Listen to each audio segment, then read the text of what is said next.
Luto ako ng tahong. Kita ko sa Ichibi fresh. Fresh, hindi frozen. Ang tahong.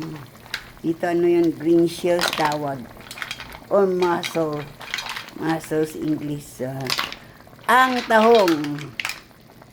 Kita ko eh. Namiss ko na. Damihan ko yung tanglad.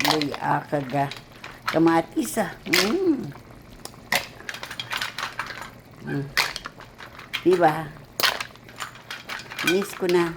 Dito kasi sa border, may mga fresh din na tahong. May talaba pa nga eh. Ang tahong. Yeah. Namin, no? Magkain ng tahong. Sino gusto magkain ng tahong? Ano na oras ni? Kay gabi kuya galuto ya.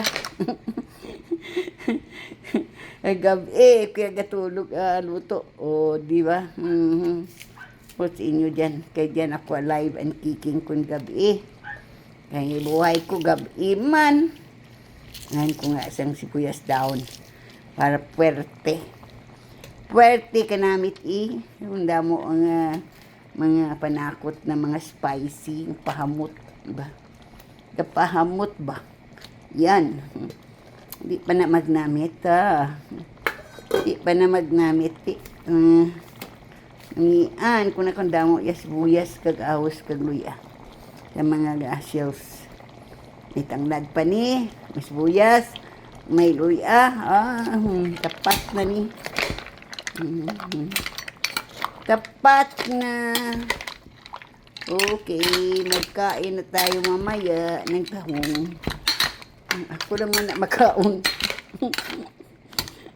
Hindi ka makabakal-tigi kay pack by pack. Hindi pala ako nakabalik-balik niya. 3 times kung mabalik-balik ka lang maubos. Ang tahong bao or mussel sa English, sa American, or green shell sa Antique or sa Manila. O baka to green shells.